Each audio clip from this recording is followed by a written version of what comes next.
progressively getting bigger by head cutting, and uh, ephemeral gullies are in those flow areas, but they're usually can be fixed by tillage. So, again, they're caused by concentrated flow from rainfall, or sometimes you have side hill seeps that become active, and that'll cause some of those ephemeral gullies. So essentially, what we're doing is we're trying to get those managed to stop them from getting worse.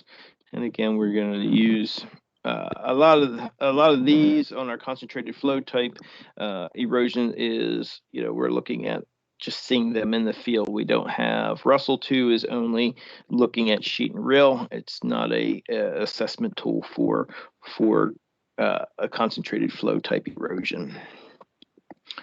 All right. So again, from the stream bank side of things, we're looking at how stable those banks. Again, one of the tools that we have not started using in Pennsylvania yet is this SVAP2, or otherwise known as our Stream Visual Assessment Protocol. But it does say that if we do use this tool, on a stream bank score, it's got to be less than 5, and then a PCS on that score, it should be less than 4. So again, we're using SVAP and PCS as our evaluation tools.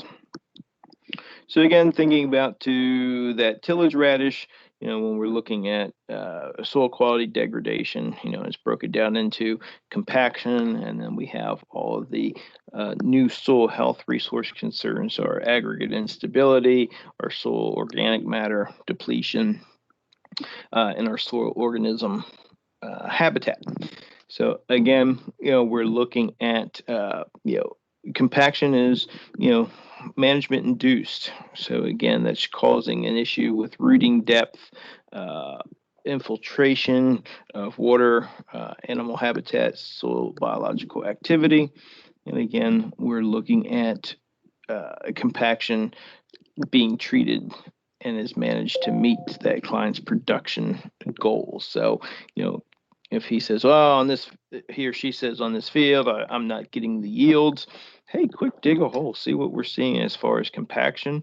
See if you can find those compacted layers, or if you have a penetrometer available to you, push that probe down in, see where you hit that layer at which the penetrometer reads between 200 to 300 psi.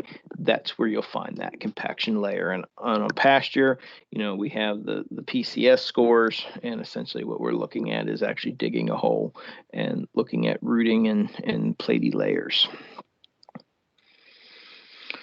Another resource concern that we see, or producer may be concerned about, is excess water. So ponding, flooding, seasonal high water table, and seeps.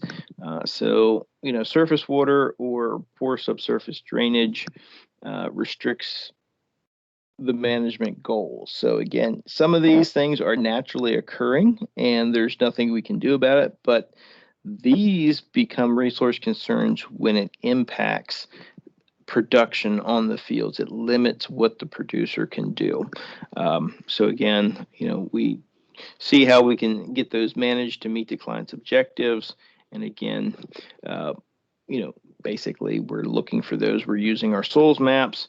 And the biggest thing to note here is, when we start dealing with subsurface water, are we dealing with potential wetland issues and that? So that's where we're looking at state and federal regulation and policy. So, sometimes you have some wet areas, but if they drain them, can they potentially be impacting wetlands off of the site? And that's something that we need to avoid. And we look at water quality issues. So our big ones are nutrients, organic and inorganic. Are they going across the surface? So again, in that picture where we saw the erosion, yes, nutrients that are mainly phosphorus, that's how it leaves the field and gets into the water by that erosion. Those soil particles get washed into the stream, and now, that's where we're seeing our nutrient loss. groundwater concerns are an issue as well, especially on our limestone soils. If we have sinkholes or we have poorly drained soils that allow nutrients to leach down through. So again, we're looking at, water quality and those excess nutrients. So again, are they following a nutrient management plan? How are they applying how and when are they applying those nutrients? So again, a lot of it's going to be looking at nutrient balance, observation, client input, and PCS scores. So again, some of the typical things that we see is, we may have a seasonal high water table. Cows have access to it.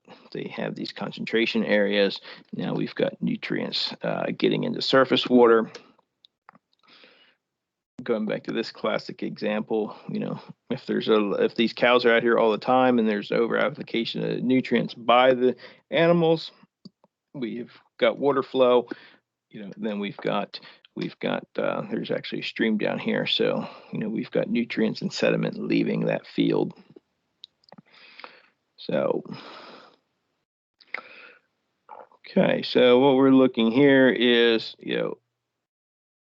what do we see here on this farm? We've got some fuel tanks going on. So again, it's our water quality is not always just nutrients. We do have petroleum resource concerns, heavy metals, pesticides. So again, as Pete said, when we're looking at the farmstead, it's not always about the cows and the manure. It's also looking at, are there leaky fuel tanks? Are there leaky pesticide storages, or are they mixing and loading in areas that has runoff?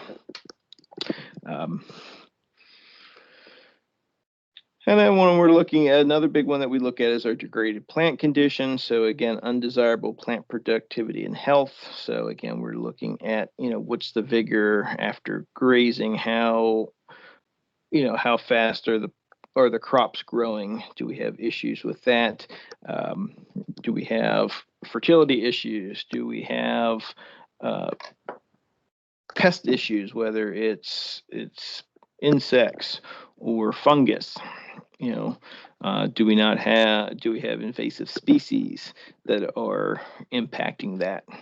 So again, we're looking at using client's goals, PCS, and then, one thing that we can talk about is crop yield, and then we can get into different things with our inventory plots and transects, and there's that gets a little tricky, but again, it's something that we're looking at is, are we able to produce the amount of crop that to the potential of the land that the producer has.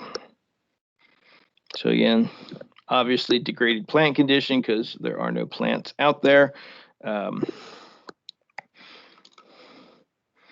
Versus now if we implement rotational grazing, get the animals off the pasture year round, now we can promote better forage production, and now we're increasing our production goals and actual available forage. All right. And then, coming back to, the wildlife side of things, wildlife occurs on all land uses. So, again, we're looking at, if there's a stream in the pastures or a stream next to the crop field, again, looking at, do we have habitat or lack of habitat? So we have our wildlife habitat evaluation sheets that you can use. Essentially, if you're below the 0.5 is pretty much the threshold. If you're above it, that means you've got adequate habitat. If you're below that, then that's a resource concern that you can document and discuss with that producer. So again, is there, in this instance, if we've got stream corridors, we've got nice cover, so we're probably we may score adequately for having habitat, but if this stream corridor was not fenced off and all the shrubs and tall grass was gone, then we'd be able to identify some resource concerns to wildlife habitat within this pasture land unit. So with that, so I kind of blew through it a little quick, but again, I think a lot of you that have been to Intro to Planning, we did cover this. So for those of you that have not been to that training yet, kind of what you have to look forward to. But again, we're looking at giving you a quick overview of, what, when you go to the farm, what you're looking for, and then some of those basic resource concerns that the common ones that we address a lot. But obviously you're going to see a lot out there, and the best thing is take the pictures and document. So with that, I will wrap it up and take any questions. There is a question. When is the Intro to Planning training usually offered? Okay, that training is typically offered in the beginning of November, and it's usually in the Grantville, Lebanon area. And I think that's the only question, Dan. We appreciate you taking the time this morning, and thank you to all the participants for dealing with the Teams issue when it kicked us. If you run into any problems, just email me at tim.peters. I think you all have my email, but tim.peters@usda.gov. And Dan, with that, we're going to pass it on to the next person. So our next presenter is Yuri Plowden, who we also heard from yesterday. But just as a reminder, Yuri is our state soil scientist. So Yuri, it's all yours. Hi there. Wow, this is weird. I'm looking at my camera and my screen looks split. I don't know why that is. There's two of me. Oh my gosh. It looks the same here too. We see two of you. another MS Teams glitch this morning. So maybe while I'm getting my screen up, maybe stand up and stretch your arms, shake out your shoulders, and let's see. I think what I'm gonna do is I'm gonna put this on screen too, and then I think you guys can see my cursor as I move around. Can you see my cursor, Tim, when I move around? I can. Yes, okay, that's kind of equivalent of me waving my hands around, which I like to do. And then let me put my questions up over here. Okay. All right. So this morning you heard from Pete and Dan about what to do to prepare for the field, and of course, soils information is a very important part of that. So today, what we're going to cover in this next 30 to 35 minutes is we'll look at soil survey data and go into more the nuts and bolts of map unit composition, so you can truly understand what it is you're looking at when you're looking at a soil survey map, and you'll understand kind of how the data is structured in there, and you'll see, why soil survey is such a good product, but also the limitations.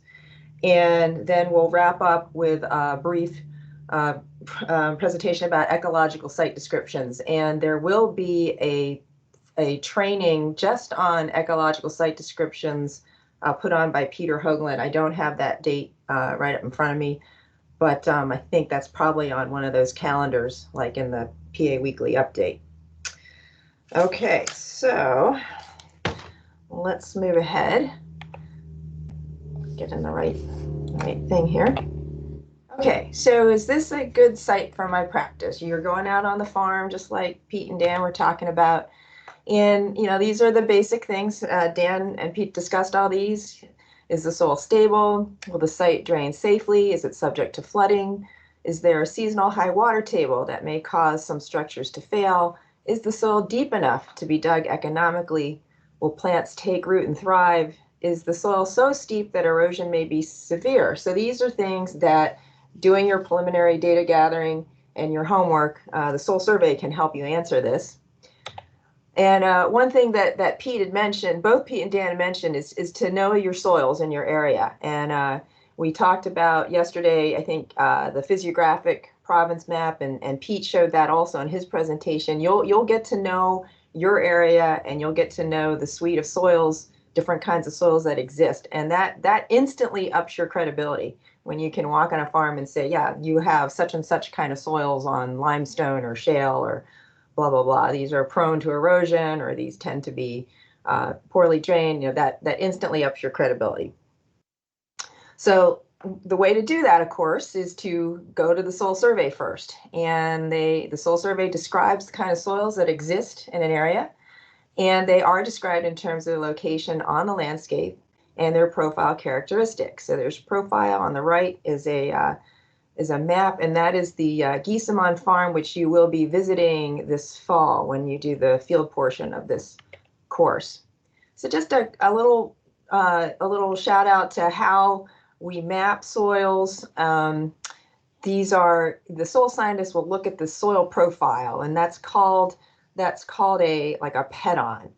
And then this pedon, you think of, it's just one little pit in time, but you think of all these pedons put together that make up a specific kind of landscape, or a specific kind of area on a landscape, and then you put that area in the context of the larger landscape. And that's how we map soils. And we'll see a block diagram a little later that will bring that all together. And usually the names of the soil series come from a geographic area near where the series was first mapped. So Hazelton is a very common soil here in Pennsylvania on our sandstone ridge tops, and that at one time that was put forward as our state soil, and that was originally mapped near Hazelton, Pennsylvania. Okay, so the map units. So the basic unit of a soils map is a map unit. That's each of these polygons on your sheet of paper, and each of these polygons is called a delineation. And soil delineation boundaries are drawn wherever there is a significant change in the type of soil or in the slope. So all these BK, B2, BK, C2, these are all Burke's soils, or I think they may be Beddington soils. And they drew a polygon where the slope changed from a B slope to a C slope. So B slopes tend to be 3 to 8%. And C slopes are 8 to 15%. So even though the soil series itself didn't change, the same concept of soil, but the slope changed. So they drew a delineation. Okay, so here's the meat of how we do soil survey. This is a block diagram, and soil scientists, back in the day when soil survey was first done, they used these things called stereo photographs, and a special kind of sort of glasses to look through that made the photos jump up into relief. And then they delineated the different landscapes. So you can see the Weikert soil up here on the top right is on these convex shoulders towards the ridge top. Those tend to be shallow. The Burkes are on top of the ridge tops, also convex. Those are moderately deep. Your Beddington soils were mapped on the side slopes, and those tend to be deeper than the Burkes and Weikert.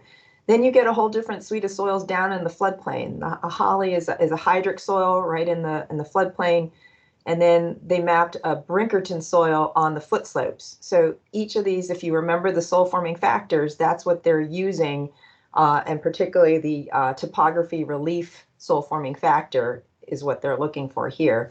And then you can see with this block diagram, it says what the underlying parent material is. Interbedded sandstone and shale. Here under the Holly, this speckled area, it would be alluvium.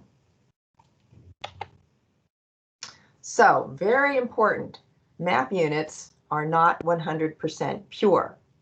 So what do we mean by that? So the map units will take on the name of the major component. So the component is the soil series type. Components are types of soil series, and the major component is the soil series that makes up the majority of that map unit delineation. And then almost every map unit will also have minor components.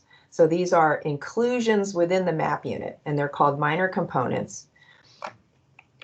And the idea is that at the scale of mapping, and we'll go into scale in just a bit, they could not delineate out all the minor components. So they made bigger delineations that made for a cleaner, less complicated looking map, and they named that after the major component.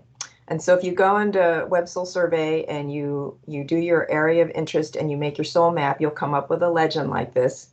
And so, okay, I was right. The BKB2, those are Burke's Shaley loams and silt loams, and it will give you the acres in your area of interest and the percentage of those acres in your area of interest. So you get some pretty amazing information on Web Soil Survey. So on your legend page of your map that's generated by Web Soil Survey, this information comes up. And this is what I'm talking about, the scale. So the soil survey that comprise your area of interest were mapped at a 1 to 15,800 scale. What does that mean? Maybe, does anybody know what scale means? So what does 1 to 15,800 mean? You could put it on the chat. Scale is very important. So, and I don't know if I can see the chat. Maybe you can. Tim, can you tell me if anything comes up in the chat? Yeah, one answer so far, inches per foot. And 1 inch equals. Okay, almost, not quite. So what that means is it's the ratio of inches to inches. So 1 inch on your paper map equals 15,800 inches in actual real, if you're actually standing there. That's what scale means. And so you see this in this case, and when I made this map, I zoomed in to this Giesemann farm and this warning came up. The soil map may not be valid at the scale. So what that means is, and I'll show you on the, well, let me go here. So this is the scale of the map I actually made, and this map scale is 1 to 6,000 basically. So that means 1 inch on the map is equal to 6,000 inches on the ground. So I've zoomed way in beyond what the scale of mapping is. And so if the original soil scientists had zoomed in to this scale, if they'd had, our current digital technology and zoomed in this much, they might have delineated out a lot more map units, because the way the rule of thumb was that at the scale of mapping, the smallest delineation couldn't be any smaller than the size of a pencil eraser, because otherwise the maps became way too difficult to read. And so at the 1 to 15,000 scale that it was originally mapped at, the smallest delineation might have just been like 3 to 5 acres. And if you zoom way in, you can make a delineation that's maybe, half an acre. So that's why scale is important, to understand that at the scale of mapping, you're not getting the full detail that the digital, that ArcGIS or ArcMap or desktop allows you to zoom way beyond the scale of mapping. So that's one of the limitations of the soil survey. And we've taken a product that was designed for paper and put it in the digital age. And in some cases, it doesn't quite capture the landscape as well as the GIS allows us to zoom into. All right, so some other really good information here, like the coordinate system, Web Mercator. If you are a GIS geek, you'll care about that. And this tells you, of course, the soil survey area, Dauphin County, and the date of that data. So this is version 15. So there have been 15 versions of this data, and this data was last updated September 19th in 2018. That was this map. I think if you were to make a Giesemann farm map today, this version would be even more recent. And then this actually tells you the date that the aerial images were photographed, so March 2011, March or April, and that may be important to you if you want to know what the history, what the current land use is versus what it was at the time of Web Soil Survey. Web Soil Survey can give you a glimpse into the relatively recent history of that map, of that landscape. Okay, so after you, when you click on, we go back up to here, if you click on one of these links in Web Soil Survey, these are live links, and it will take you then to the map unit description. And, you know, we tend to just kind of print these out and throw them in the folder. And actually, when I do program appraisals, I look to see if the planner actually did go to the trouble to print out the map unit description, because then that makes me think, well, at least maybe they read it. And sometimes I don't see the map unit description in the planning folder, and that makes me sad. So don't be that planner. Print out the map unit description for the farm you're going into, and then take a look at it. So this map unit setting, that's some of the basic climatic data in the area. Very important, what's the farmland classification? In this case, this Beddington Shaly Silt Loam, all areas are prime farmland. That could have some implication for farmland preservation and for Farmland Protection Policy Act. It's just good to know if it's prime farmland or not. That means it's some of the best farmland in the country. This tells you the basic map unit composition, that for that delineation, most of that map unit will be this Beddington soil, but minor components could make up to 15% or more, at least 15% of the map unit. And then here's a basic description of where Beddington soils are found. They're found on hills, summits, side slopes. They're kind of the hilltop, summit, and side slope. So you're not necessarily going to find Beddington on a toe slope or at the bottom of the hill. It's going to be the upland. And generally the slope shapes are concave to linear. We talked about concave and convex yesterday. And here's the parent material. It's weathered from sedimentary rock. Residuum means that it is weathered from bedrock. That bedrock sitting in place, we call that residuum. And then the typical profile gives you the depths of the horizons and generally the soil texture.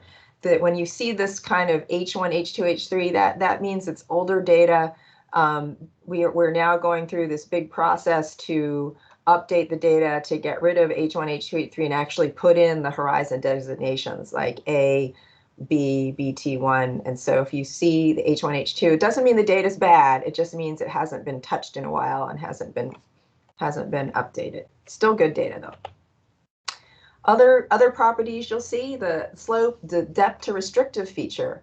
We talked about restrictive features yesterday. So 60 to 80 inches to lithic bedrock. This is a very deep soil and it's well drained. And remember, I told you might want to print out that drainage class slide. And so well drained means that the water table is below 40 inches. And so that's usually well below the root zone. So that's why they call it well drained. Now, Soil Survey was developed with cropping in mind. So not necessarily with engineering or building in mind. So most of the descriptions are relative to refer to how it relates to crops and plant production. You have runoff that has to do with a hydrologic soil group. We won't go into that at the moment. Depth to water table. So here it says depth to water table more than 80 inches. So I would actually say that's like excessively well drained. But if you see well drained, you know that the water table is at least 40 inches or lower. And it tells you, flooding frequency and available water storage in the profile. And these are other things. Land capability classification. Land capability class talks about how the limitations of that soil for most uses, particularly crop production. So a 2E soil is a very good land capability class. That means that's a good farm soil. And then here are the minor components. So it'll list the minor components generally associated with the Beddington map unit. So you'll have Comley, Berks, and Weichert. Some of the soil surveys, this is very well populated in Web Soil Survey. Other ones, you might need to go look up what a Comley soil is because it hasn't been well populated yet. That's another ongoing project of the Soil Survey Division, is to bring the minor components up to the same amount of information as the major component. So there are many different soil reports and interpretations that you can get in Web Soil Survey.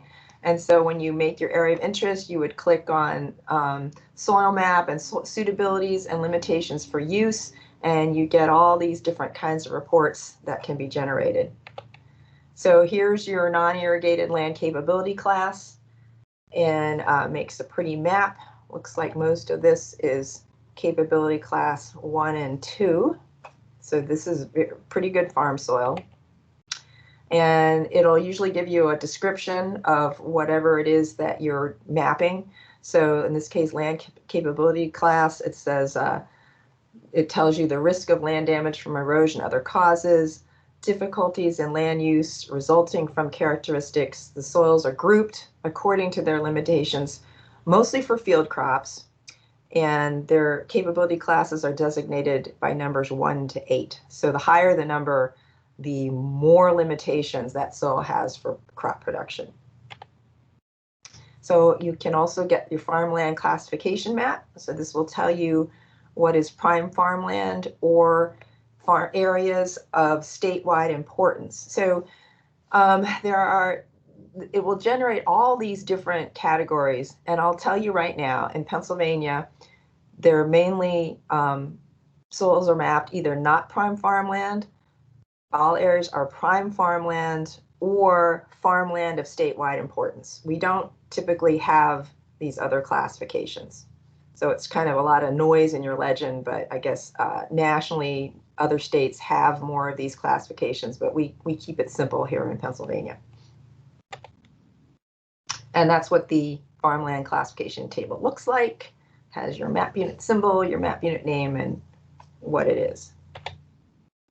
You can also get a hydric soils map. And what these ratings mean is that if it's this orangey red color here, that means that pretty much that's a hydric soil. Almost 100% of that map unit would be considered hydric soil. Now, caution, the way things were mapped, they mapped landscape. So like that block diagram that I showed you earlier, they would map that whole maybe floodplain as a hydric soil because they went and ground truth some areas and found it was hydric, and they would just sort of delineate the whole floodplain area and call it a hydric soil. When you get to the field, you may find that it's not 100% hydric, that maybe it's only 30% hydric, but at least they would have mapped probably the most limiting condition just to give a red flag so that we do go out and actually look. I don't know if that makes sense, but you know, the map, like I said, it was done at a 20,000 scale. They delineated out landscapes. They ground truth a lot of it, but not all of it. And at that scale of mapping, they couldn't necessarily delineate out all the upland areas. So a hydric map unit may not be completely hydric, but it's more hydric than the other map units. So here, when they say 66 to 99% hydric, that means that it's predominantly hydric, but you will have some upland areas. And as you get further away from red and you get more towards green, you get less and less hydric soils. But you can see that even in this light green area, it says hydric 1 to 32%. So you might have like seeps of hydric soils in there. So that's just kind of a warning to take a look. So here's just you can in Web Soil Survey, you can type on the search engine and ask for conservation planning, and you can get a report, and this pulls up all the data that that you may recognize and that are used in Russell. I think Dan Ludwig talked about using Russell as a tool for erosion, looking at erosion, and we have things like the T factor, and we have the K factors and basic sand, silt, and clay. So this is a good report that kind of has those conservation physical soil properties that you'd be concerned with. Engineers, there is an engineering report that has all the engineering properties that you're probably most interested in. And particularly engineers like to look at hydrologic soil groups. That is basically this, I would say it's, in a nutshell, it's like the susceptibility of that soil to surface runoff. And they base the hydrologic soil group on the depth to the most restrictive feature for saturated flow. That's very technical, but basically if you have like a fragipan or restrictive layer pretty close to the surface, that hydrologic soil group will be a D, meaning that it's very susceptible to runoff, that rain will come and that soil profile will fill up really quickly and then water will just start flowing off the landscape. If you have your most restrictive layer way down at depth, your hydrologic soil group will be an A or B, meaning that most of the water infiltrates well. And that's something that engineers tend to look at the hydrologic soil group. Engineers also like this unified texture classification, so that's all in there. So where do you get soils information? There are several different places. So of course I just showed you Web Soil Survey, and of course you'll have soil data, soils data in your desktop application. But there's also, you can also download soils data from the Field Office Tech Guide. There's a link in section 2 that each county is linked directly to Web Soil Survey. If you click on that county link, your area of interest for your county will pop right up in Web Soil Survey. These are the old paper copies. These, do not throw these away if you have one, because there's still a lot of good information in these paper copies. And then if you're out in the field and you want real-time look at what soil you're standing on, this is a really cool app, Soil Web. It was developed by the University of California at Davis, and it links to our Web Soil Survey data. So it uses our Web Soil Survey data, but it gives you a live map, so and shows you exactly where you're standing, and you can just touch the screen of your phone and it will pop up what soils you're on. And we are allowed to download that onto our government iPhones. It's pretty cool. And so one thing to know is the Web Soil Survey is the official soil survey data.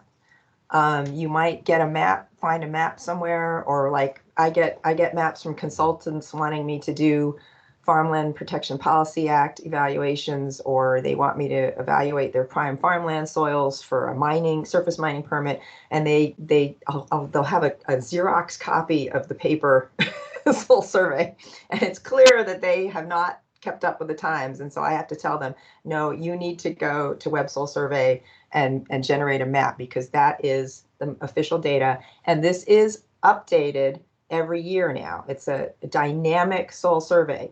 And so it doesn't necessarily mean that your county's data will change every year, but sometimes, as I said, the Soil Survey Division's undergoing a data project where they're trying to get rid of all those H1, H2 horizon designations and make the data better.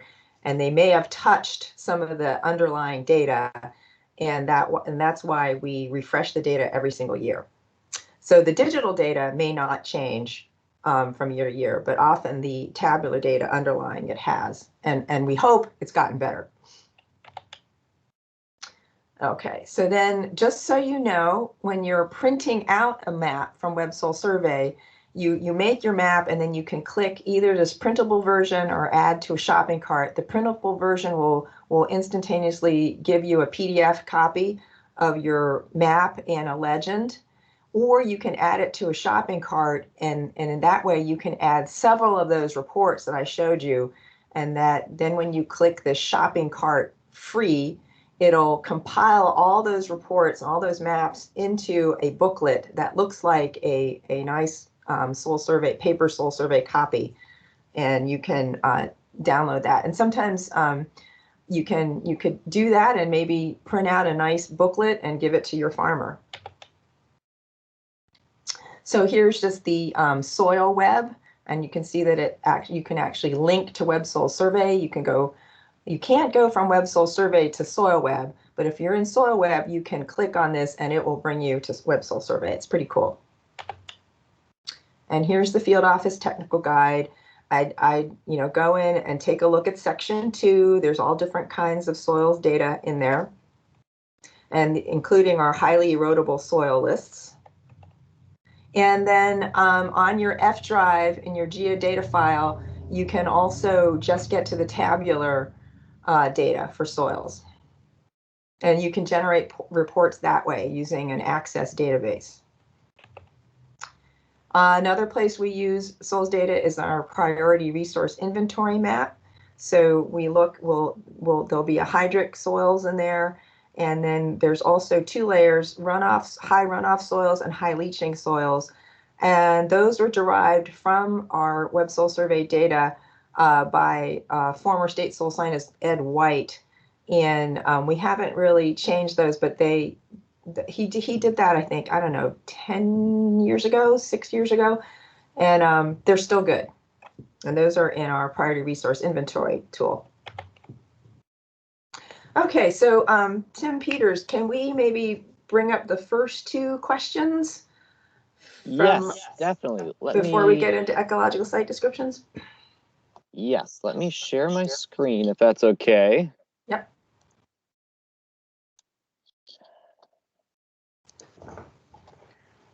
And is this the first question you're interested in, Yuri?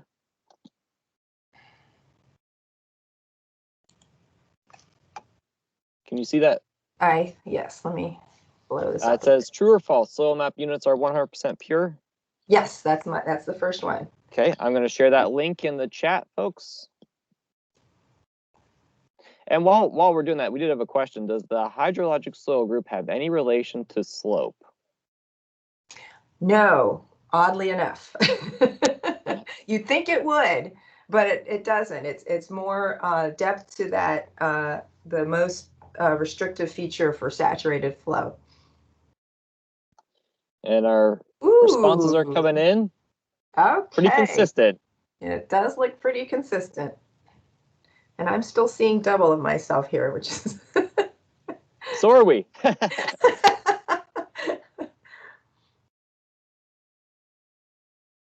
Well, everybody's either all right or all wrong, Yuri. Everybody's right. That is false.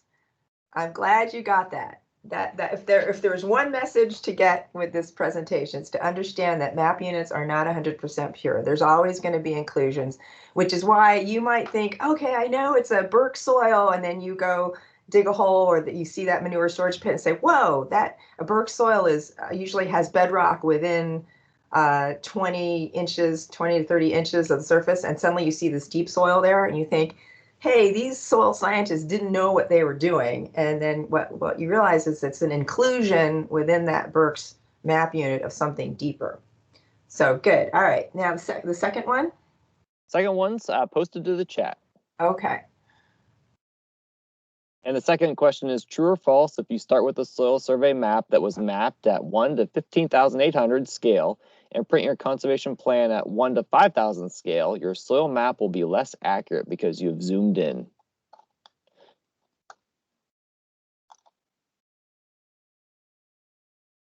Okay, we're getting some good responses here. Glad everybody's participating. Yes, it's been great participation so far. Okay, it looks like we're getting close. So we got a majority are saying true. Okay, that is correct. If you zoom in, your map will be less accurate. So those that said false, maybe you can shoot me an email afterwards and I can explain more why. But remember that it was mapped at 1 inch on the map equals 15,000 inches on the ground. But if you zoom in to like 1 inch on the map only equals 500 inches on the ground, you've zoomed in way beyond the initial scale of mapping. And at that scale of mapping, the soil scientists might have delineated all kinds of things, but then it wouldn't be readable when it was printed. All right. Go ahead and take it back, Yuri. Yep. Okay. So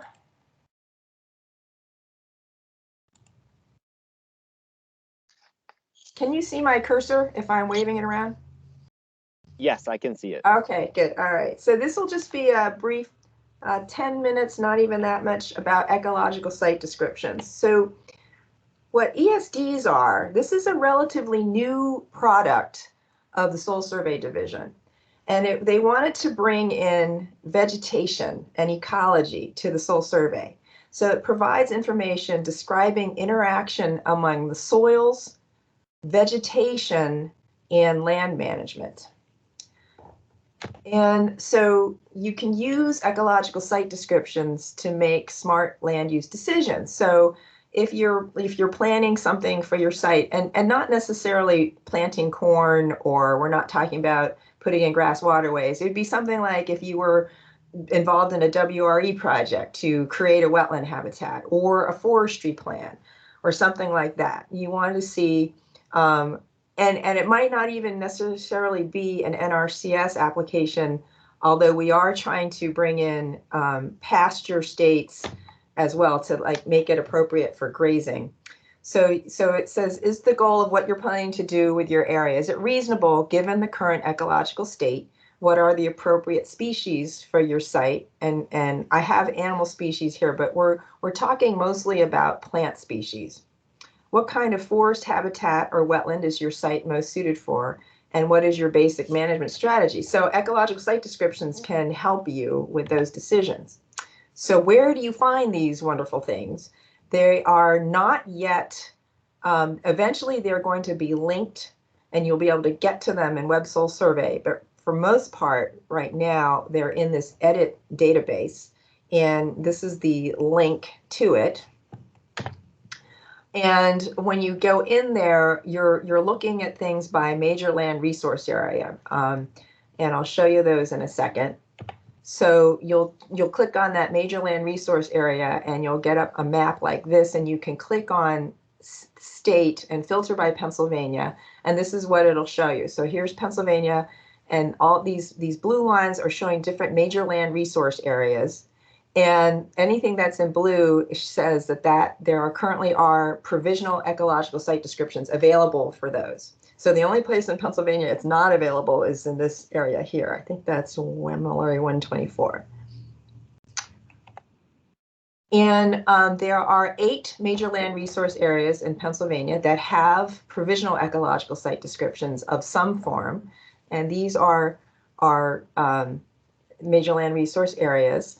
If you just, my own plug, I worked on these ones for the Northern Appalachian Ridge and Valley 147 and the Northern Blue Ridge ones.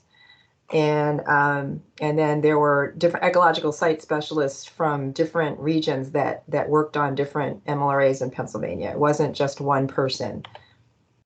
And so you'll click on that major land resource area, like you'll figure out what major land resource area your county is in. You click on that, and then it'll come up with a list of all the ecological site descriptions that are available in that major land resource area. And I have developed a massive spreadsheet that it's sorted by county and map unit and the ecological site description that should be associated with that.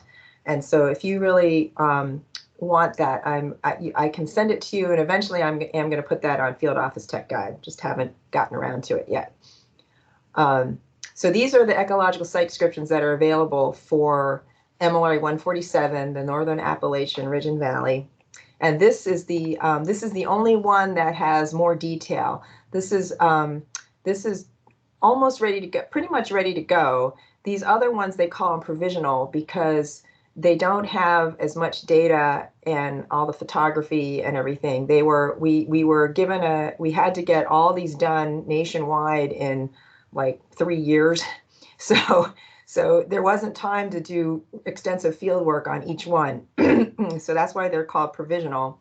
But this was the first one that I did, and I put a lot of time into it. So that one's almost pretty much ready to use. And this is what you'll find in a fully approved ecological site. You'll see pictures of the what it looks like, particularly the reference date, so the naturalized climax vegetation. And you'll get a description of where to find it. And then this is the heart of the ecological site description. It's called the state and transition model. And before your eyes glaze over, you just look. There's always going to be one box that's called the reference state. And this has your climax forest or your most naturalized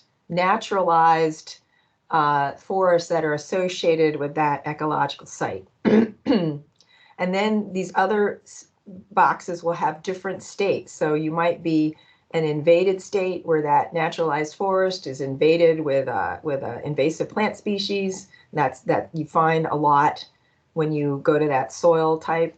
And in this particular ecological site description, there was also a grassland state because it was a floodplain soil, and it was wet, so you had pasture. And then these lines back and forth have descriptions of how to go from one ecological state to another. So, for example, to go from a tall fescue pasture state to a old field state, you would look for this 3.1a down in the legend. And it means abandonment of artificial drainage, natural succession, limit your grazing, and that's how you'll get from one state to another. So, like I said, Peter Hoagland is going to be putting on a training talking about going more into depth about these. So this is just to let you know that it's there. And here's the goal, that it will be linked to your soil survey data, and you'll actually be able to like map these. And you'll have a web soil survey map that will show you the ecological site descriptions associated with each soil type. That's the goal. Okay, so we've got one last question. Okay, let me share my screen. And you should be seeing the question. And I'm going to post it in the chat right now. And the question is, true or false, ESDs provide information describing the interactions among soils, animals, and land management?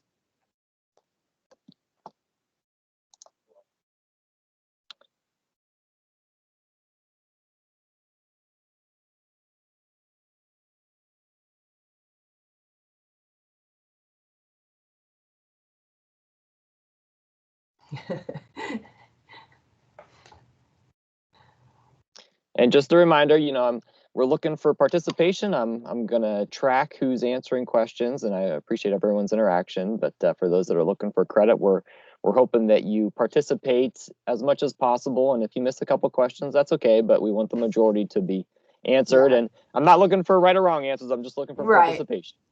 And this was a little bit of a trick question. So I saw most people said true. For those of you that said false, why did you say false? You want to put it in the chat? Because the correct answer was false for this. Why did you say false? I'm just curious.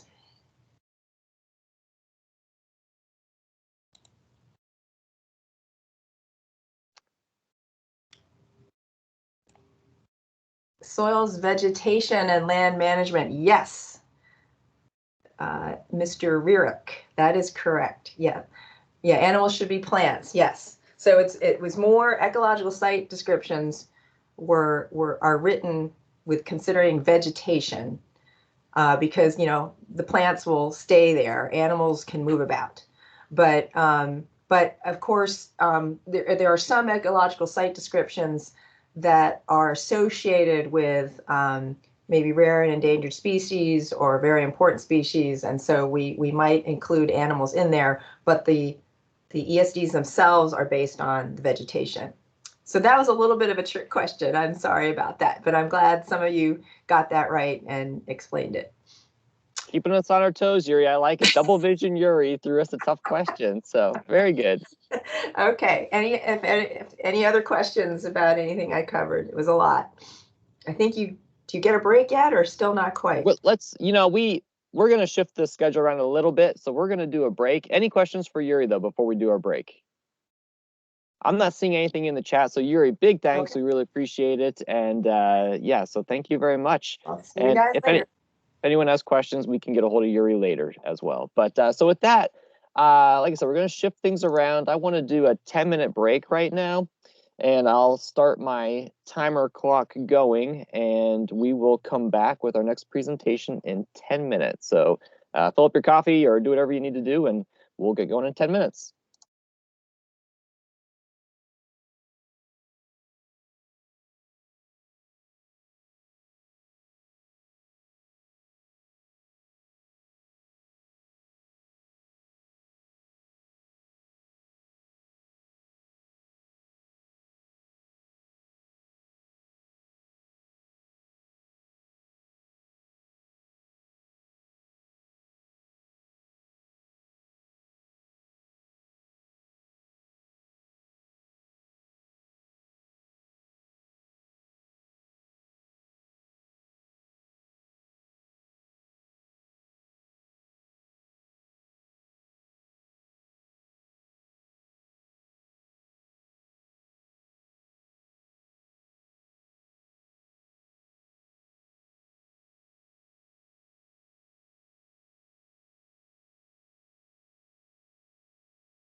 Okay, with that, our 10-minute break is up. So hopefully everyone is back to their computers and ready to get going.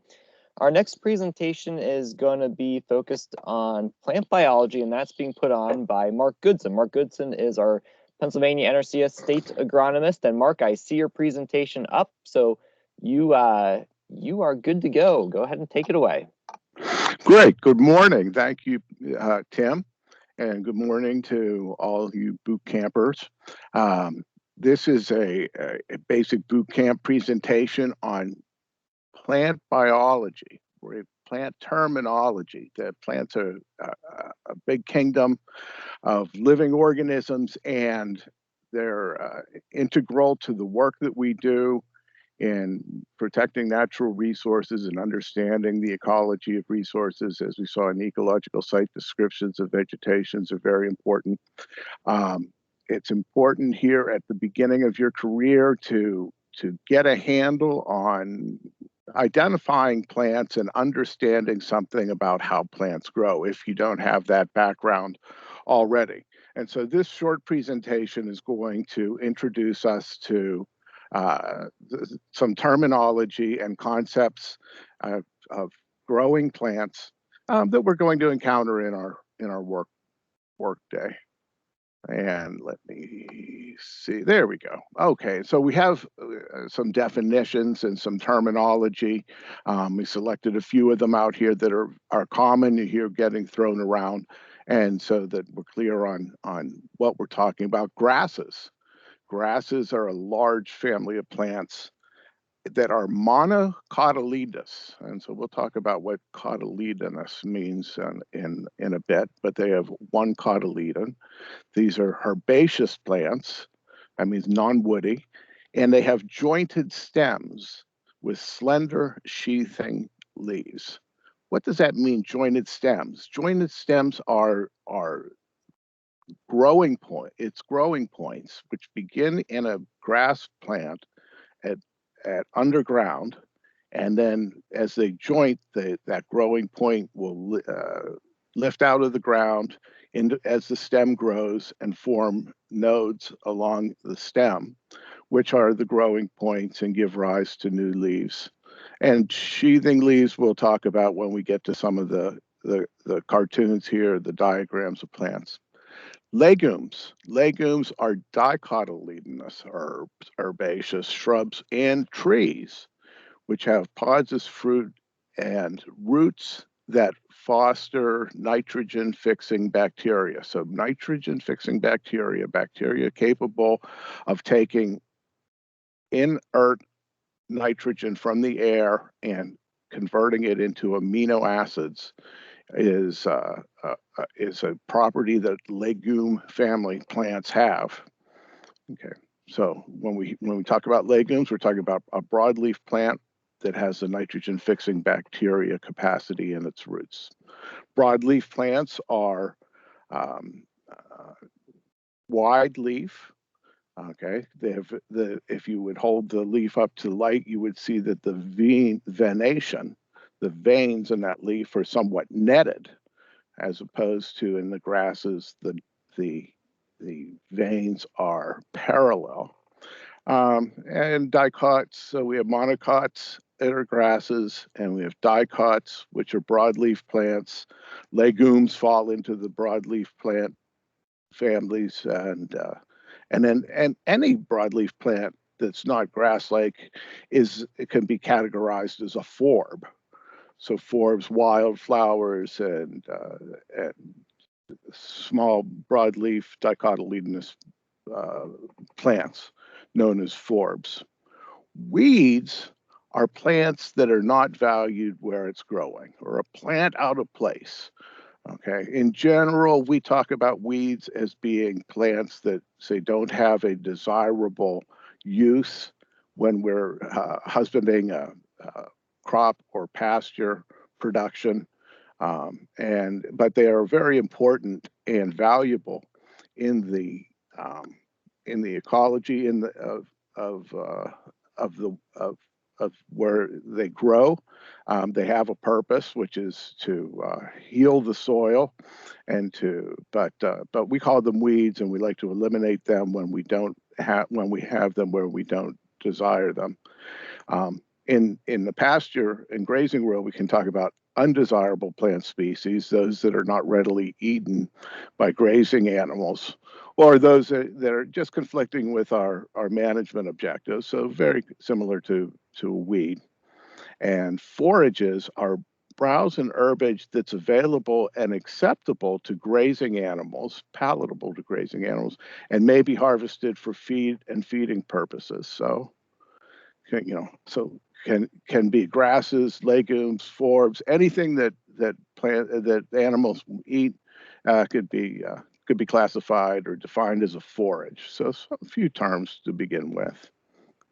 Let's see. Let me find my switcher here. There we go. Plants can be classified by their life cycle, or how they live and how long they live. Now, there are three basic plant life cycles. We'll talk about each of these here. We have annuals, biennials, and perennials. Annuals, biennials, and perennials. And it's important to know where the plant you're looking at falls into these basic lifestyles. Annuals are plants that grow from seed to seed in one growing season. Okay, so in this picture here, we're looking at a summer annual, say a summer annual, like for instance, a soybean plant, planted in the spring. It emerges, it grows vegetatively, it has a reproductive cycle and produces seeds, and then it naturally completes its life cycle at the end of the summer. Those are known as summer annuals.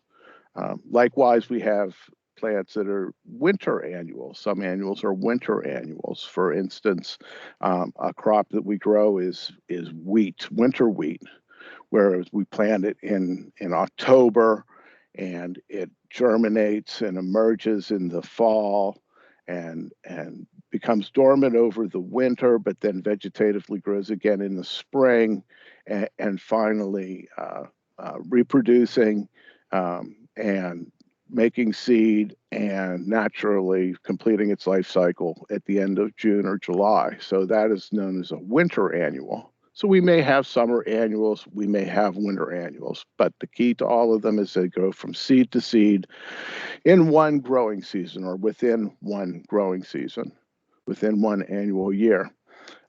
Opposed to those are the biennials, which we can be familiar with. Some examples of biennials are most of the thistles, with the exception of Canada thistle, but our bull thistles and so forth are biennials. Burdock, that makes those little Velcro balls that stick to your clothing. These are a biennial. Biennials take more than a year, but less than 2 full years to complete their life cycle. So, for instance, we have a line here in the middle of this cartoon showing when dormancy is. So in the spring of the first year, the seed emerges and grows vegetatively, often as a rosette, where the low growing and horizontally spreading leaves from a central growing point or crown. Okay, and then the following spring, that, as you notice, this biennial has a taproot, and this taproot is a place where it will overwinter carbohydrates and energy that it will be used to survive the winter and to get it started in the spring. So where this black line is, you won't see any leaves. The leaves will all be desiccated, but that taproot will survive the winter.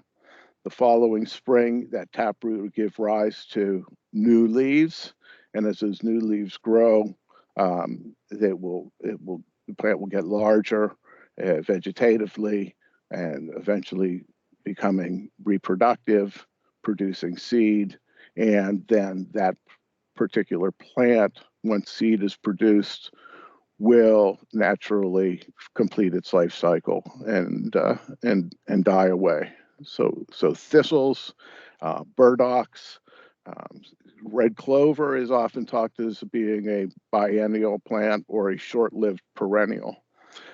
So that's some examples. So we have annuals, biennials, and finally perennials. And perennials are plants that live from year to year without dying. The example here is a Canada thistle. Okay, so it's the exception to the biennial rule in thistles, and Canada thistle is a creeping perennial. You'll notice that it has a creeping rootstock, a spreading rootstock underground that has nodes on it that will give rise to new shoots. And so we'll often see these creeping perennials grow in patches. And if you would dig those patches up and look at the roots, you'd see that all of those individual shoots that are emerging in the surface of the soil are actually one large plant that are attached together by the spreading rootstocks. As opposed to creeping perennials, we can have simple perennials, and a good example of that is a dandelion, which has a tap root for storing energy over the winter and grows a single root, but there's no creeping or horizontal element to its tap root. And so it's one plant, one shoot, and it will live for year after year.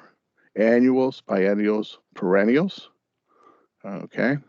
Perennials have these structures to allow them to spread, to produce new plants, to overwinter. And so we'll talk about the different types of perennial structures now that may be on your perennial plants. Not all perennials have all these features, but for instance, now we have stolons.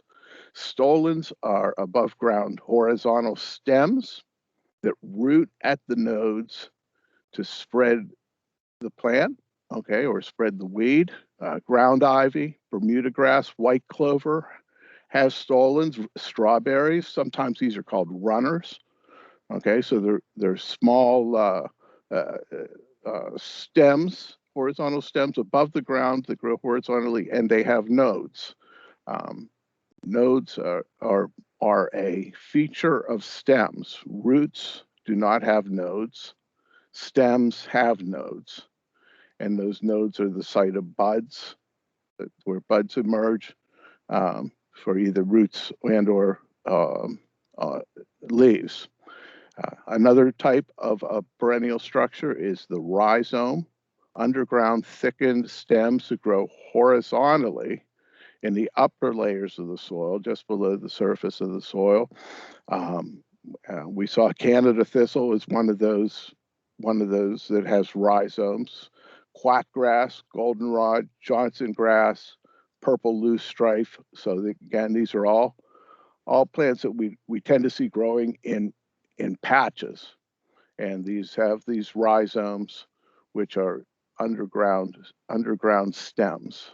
So we have stolons are above ground stems, horizontal stems, and rhizomes are below ground stems. Tubers are enlarged rhizomes with compressed inner nodes located at the end of the rhizomes. Yellow nutsedge, Jerusalem artichoke, potato, large rhizomes.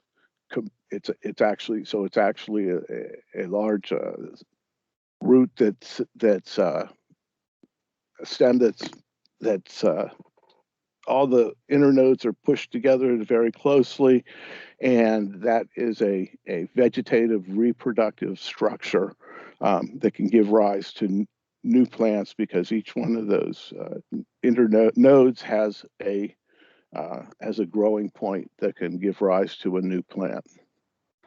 Budding or creeping roots are modified roots that can store the carbohydrates and grow. These will grow both vertically and horizontally. Dig up a hemp dogbane or a milkweed or a bindweed and take a look at the budding roots. So you'll see that the structure on these roots do not have nodes. So it's not a stem or a rhizome.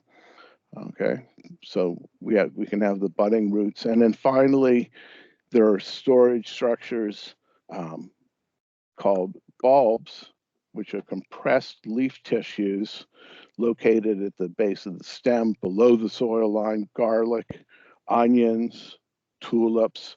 These are perennial structures that that are actually composed of modified leaf tissue for storing energy and dormancy. So we can talk next. We'll talk a little bit about some botany of grass plants and a little bit about broadleaf plants. The grass plant parts, it's important, to understand and to be able to look at a particular specimen that you may be trying to identify, and so that you can look closely at the botanical features, and this will help you give you clues to what type of plant it is. And I will mention here that you will find in your office some excellent resources for identifying plants, weeds of the Northeast, and there's several others that you can find specific details of these botanical features. And so we'll talk here as a grass flower. The flowers of grass are called a seed head or a spike. Okay, this one's a spike. It could be a panicle, which is wide open. Each spike, as in a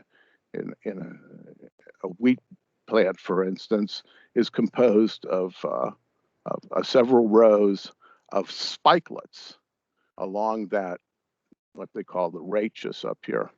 And each spikelet contains 2 or 3 flowers, which will fertilize and become grain or seed. Okay, and so each spikelet has several florets, and then those florets will develop into seed. So those are our spike or our seed head, and so we could get up close and see that they have features that help us identify and differentiate different plants, but we won't go into those right now.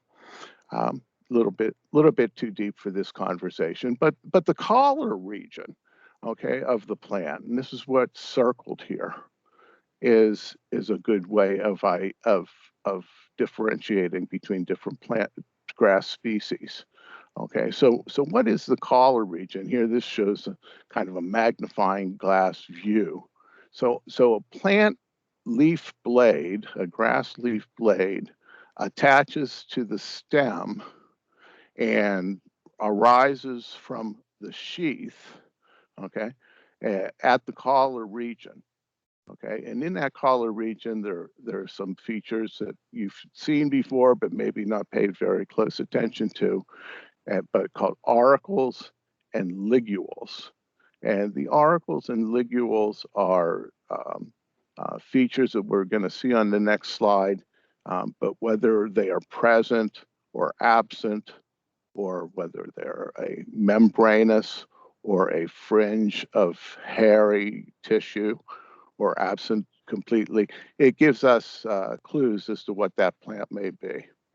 As we said, that collar region attaches the leaf blade to the leaf sheath, okay, and the leaf sheath arises from the growing point, which is the node along the stem.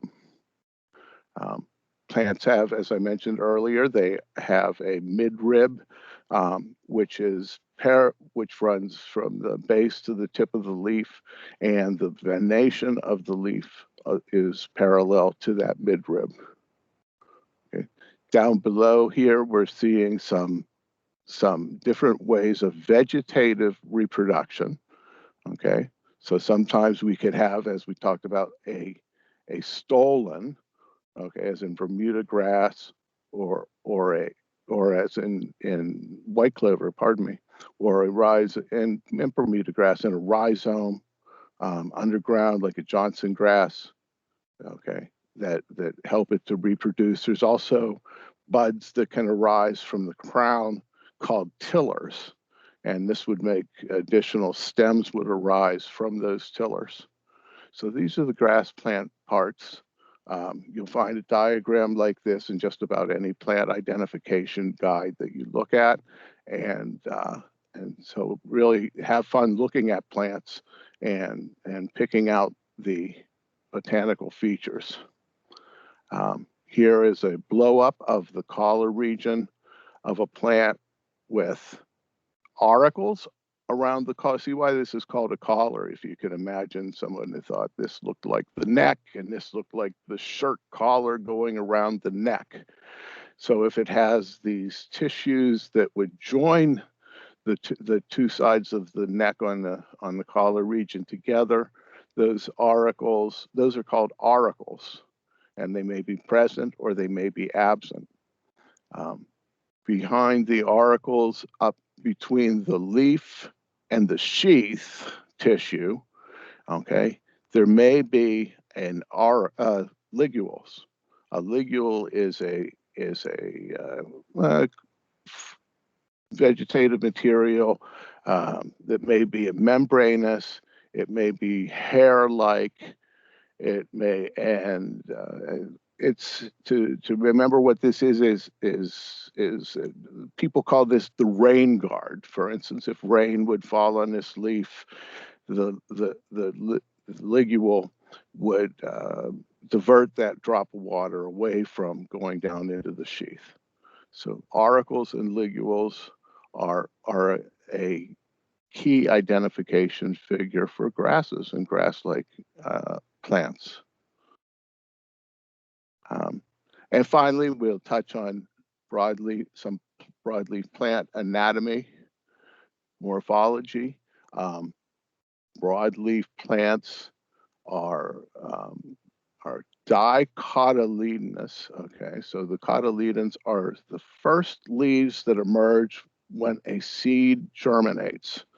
So if we look in this small picture here, I'm sorry, it's not a little bit, but well, here's a large picture right down here. Here's looks like a Pennsylvania smartweed seedling. Okay, these two long leaves are the cotyledons. So this is a dicotyledon or two cotyledon plant, which broadleaf plants are. Okay, those are the seed leaves. So broadleaf plants are dicotyledonous. So this is where the arrow is pointing, is the first true leaf. Okay, so the true leaf has a different leaf shape than the cotyledons. So one way of identifying small seedlings is to know what their cotyledons look like as they emerge from the ground. And it's often good to know what those are when you're scouting for weeds, to know what they are when they're very small, because they grow very quickly. And here we can see some of the different shapes that leaves will come in. There's been lots of study and lots of classification, and we have ovates and heart-shaped and lanceolate and linear, etc. Okay, these shapes of leaves. Okay, the leaves may be presented on the stem as emerging opposite one another. Okay, so that one emerges on one side of the stem while one concurrently emerges on the exact opposite side of the same stem. That's opposite leaf arrangement. Or it may be an alternate leaf arrangement. Okay, an alternate leaf arrangement is one leaf emerges at a time. Okay, then the stem grows a little bit, and then another one emerges. So our plants can have a alternate or a opposite leaf arrangement. Cotyledons are always opposite one another. Okay, but if you look carefully at this Jimson weed seedling here, you can see that it's going to be a plant with an opposite no, pardon me, an alternate leaf arrangement. As you see, the first true leaf emerges, the second true leaf is lagging behind that first leaf in emerging. So that's something that we can see here on broadleaf seedlings. Okay, so Tim, I'd like to conclude my talk here and go ahead and throw up the question. I'm not sure that I'll be able to see it. Very good. I will, I'm going to put it in the chat and then I will share my screen. That's what we'll do. Thank you. Yes, sir. The question's in the chat and everyone should be seeing that now. Do you see that, Mark? I do. A common way to classify plants is by their life cycle or how long they live. Please list the 3 basic life cycles. And there's just one answer box, so go ahead and type your answers in there.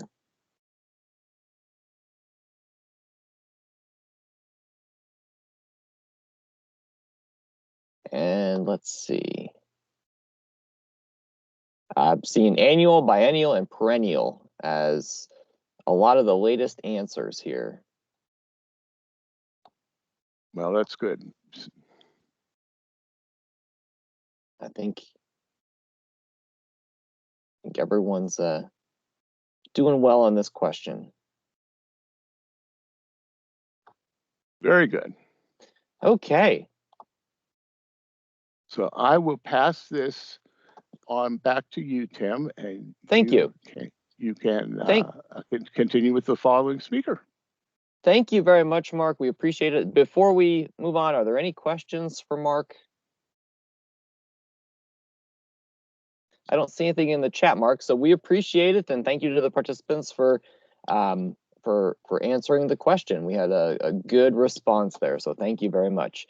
So okay, we're gonna shift gears now to our next presentation, and our next presenter is going to be Susan Perry, who is our state grassland conservationist for Pennsylvania NRCS.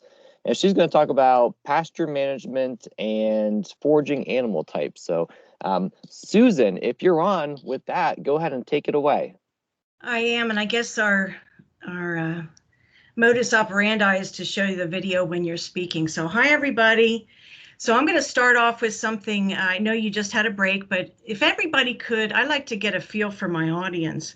So if everybody could take a moment and just use the emojis and show us how to use those tools at the top, and just let me know if you feel you have pretty good handle on pasture management. Maybe you have some background in that, and or some of us have different skill levels. So just let me know with the up, the heart, one emoji of how you feel your pasture skills are. If you feel that you're more than basic, that you have advanced, maybe you grew up on a farm. So take a minute and do that, and I'll get my presentation up.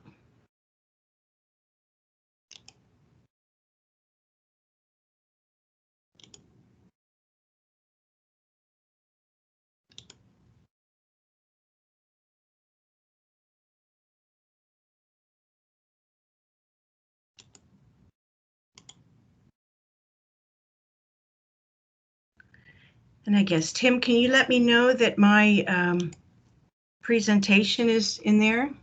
No, nothing yet, Susan. So okay, let me just do that again. Sure, yeah. So once you click the box with the arrow, you then have to select the specific thing you want. Looks like you've got it now. I see your pasture inventory and evaluation worksheet up right now. Okay, how about, you'd let me know when you see the intro to pasture management. I see your PowerPoint. Looks like PA Bootcamp Introduction to Pasture Management. Okay. And we're getting some good responses in the chat with icons and some just messages. Okay, yeah, I saw about 50 people on, so that's a great group, and I know everybody has different skill levels, but we'll keep it pretty basic for today. And thanks to all the other presenters, I think that was really good, solid foundation information for us to move forward and do some more talk about how we go out on our first farm visit, or as you're developing your inventory and evaluation. We want to talk that basic where, what really are the starting points for planning pasture. So that's what I'm going to be talking about today, and I appreciate everybody's involvement. Okay, so today's objective, again, is an intro to pasture management, including resource inventory. We'll look at the different components of grazing management in a grazing operation. We'll focus on forages and some livestock, animal types, and behavior. And for the field exercises, we focus more on the planning aspects, the I&E, but I did want to review some of the forms that you've been provided, and I'm going to bring them up one by one just to give you a flash of this is what was provided in your binder that was sent to you and what we'll be using in the field. So this is the pasture inventory and evaluation sheet, and if you're not seeing it, give a holler. But this is for those that maybe don't have so much experience in planning pasture. It's a really good starting point. It's in section 3 of the Field Office Tech Guide under pasture guidance. And it just gives you a place to write down all of the things, gives you kind of a prompt for the questions you would ask a producer when you're going out to evaluate a pasture part of the operation. One side, the first side, is about livestock, animal groups and types, number of animals, and any other information, the average weight you always need for figuring out stocking rate and things like that. So it just gives a good jumping off point for pasture. The second side, the back side, is more about forage. There's plenty of lines to write your different forage types if you know them. We certainly get more into plant ID for pasture in advanced. We actually go out and do some plant ID. But the different treatments they're putting on pasture, have they reseeded? Are they doing brush management? What is their grazing season? And are they extending that season? So, and in the gray boxes, it's just some helpful hints of what to indicate on your map or make field notes about. Water sources certainly are important when we're looking at where the pastures lie in terms of the overall operation. So just some helpful hints and places to write different informational aspects of your planning. And then the second thing I wanted to just show you real quick, and I'll reference this once in my presentation, but we don't use this as much as we used to. And I'm sorry, it looks so big. Let me reduce that. So this is a guidance document that was developed in 2011. It's also in section 3 under pasture guidance. And it gives, concentrated livestock area. We'll talk a little bit more about the key terms, and they are all in here. And then some planning criteria, as well as a helpful chart when planning concentrated livestock areas on pastures. And this relates to the CNMP, but there's a lot of great information. This is in your binder, but also it was a whole guidance document that we developed in 2011 that we really might look at updating while we're looking at the practice standard for pasture this year, or for prescribed grazing this year. So, and then there's a great exhibit. There's a couple of exhibits, but this is the key terms that I'll be talking about just a little bit. It's on page 8 of this document. And then I just wanted to show you the exhibit. One is guidance for in-field evaluation of concentrated livestock areas. And then there's a chart, when you're planning these, and I know Gwendolyn was always a fan of this chart. If your desired condition is this, what's a simple solution you can do on the land now to address that resource concern? So there's some good information here. And then Exhibit 5, I wanted to just point that out. We updated this last year. It has animal units. It gives you square footage, but I don't know if Dan talked about it, but in planning, we want to plan for what the producer actually needs, not what we'll pay for. So that's a big distinction. And this gives a lot of good planning criteria and some notes that actually Pete Vanderstappen, we went back and forth about providing some scenarios so that you understand the difference between what's needed depending on their goal and what we will pay for, because a lot of times we're driven by programs and we don't want to do that when we're starting our planning. That's a different conversation, right? So that's what we'll go over today. The last thing I'll just show you real briefly, we'll go over functional groups. Mark did a great job in outlining what parts of the plant and different groupings of plants, but we'll talk about desirable and undesirable, but this is a handy reference sheet that's in section 3 as well, under plant ID resources, I believe. Okay, let me get back to the, okay. So what is pasture? So this is the technical definition of pasture. It's improved land, producing introduced or domesticated native forage species. And the important points here are the enhancing forage quality and yields, and that the land is harvested primarily by grazing livestock. I mean, there can be haying in the rotation, but we're stressing the management and the cultural treatment on the pastures through grazing with animals. The animals are doing the harvesting on any pasture. And the goal is to enhance forage quality with pasture planning as well. And this is kind of what we're looking at. These are happy, idyllic cows, you know, with plenty of pasture, but we know we don't always see that when we're going out to plant operations. But this is the goal. Good, healthy cows on healthy pasture. And this is, I usually use this just to show a typical operation. We really want to take the 10,000 foot view. Every farm in Pennsylvania, or many farms in Pennsylvania, have pretty much every land use. There's forest, there's pasture, there's crop. You want to note when you do your soil map, or when you look at your location, notice that the pasture, especially a typical dairy operation like this might be, needs to be close to the headquarters for obvious reasons, for movement of the livestock in and out. And a lot of times it's the closest field to the stream. So that in itself is one of the dynamics of Pennsylvania farms, because they needed to be close to streams. So just wanted to bring your attention to that, and we'll talk a little bit more about planning that. So what do you see here? And you're welcome to use the chat. You know, this might be a typical operation you go out and visit, and you want to kind of take that, what do I see in the field, for a couple of minutes and say, you know, I see the feeding area there, that's obvious. And then there's a small shelter. We want to ask what they use that for and what times of year, and are they interested in improving that area?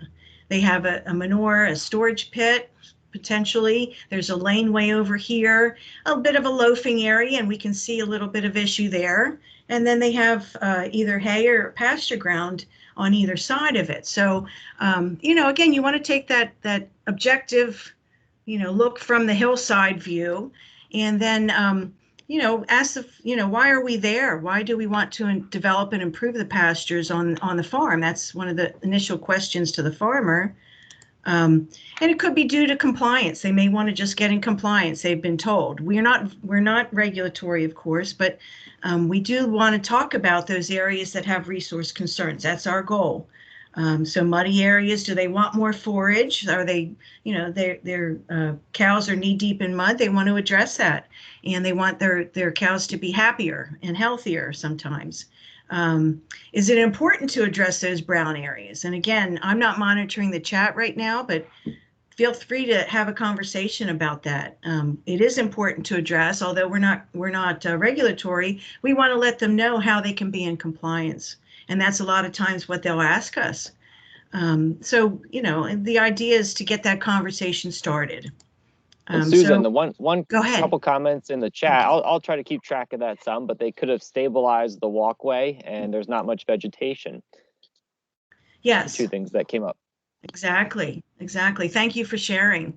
And if you see those, Tim, again, it's hard to do it all at once. So I'm happy to have you stop me and address any questions or issues that folks have as we go along.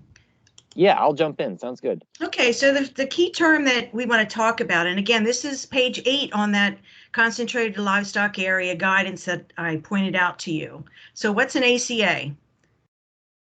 Anybody want to say? You know, some agencies call it an AFO. You know, certainly that's the EPA definition for sizing. An ACA under Act 38. Animal heavy use area under PA Clean Streams Law or Chapter 102. We sometimes will just call it a CLA. So it can be called many different things, but the idea is anybody commenting on what they think this animal definition concentration is? area? animal concentration area and barnyard, but a lot of animal concentration areas for the response. Okay, so we're all on the same page as far as calling it what it is. And so an ACA, the technical definition, is a barnyard, a feedlot, a loafing area, or other similar animal confinement area that, and there's an ellipse there. Anybody want to guess what that, the rest of the definition is? Can you let me know if anybody's commenting before I move forward? The latest responses are still animal concentration area. Okay. So, does it look like this area, again, there, you know, we're looking at an area that's used heavily, and sometimes with our landlocked farms, every farm is going to have this area once or twice during the season, or, you know, if it gets away from the farmer, we're not, you know, we're not making judgment on that. We want to make recommendations to improve that. So an ACA, again, is a barnyard feedlot loafing area. That will no not, vegetation. Oh. No vegetation are the comments coming in, Susan. Good, Won't maintain good. growth. Yep. Yep. So the technical definition that we have is will not maintain a growing crop or where deposit of manure nitrogen is in excess of crop needs. Again, if you have vegetation on there, some of that manure is going to be picked up by the vegetation. But if it's an overload, that's a detriment to both the field and the, you know, soil and water quality and the vegetation. It can't keep up. So why is this a concern? And you know, the general question is, how do you plan for this area? Depending on the way you want to address the resource concern, whether the area will come back on its own, or the goals of the producer, the customer.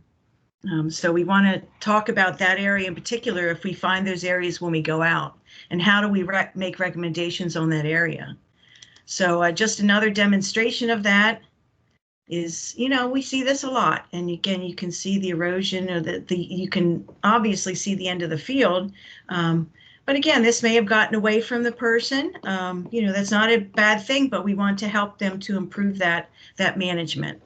And there is a delicate balance at times in providing recommendations for those areas that have gotten out of hand. You know, but we do have an obligation to address that.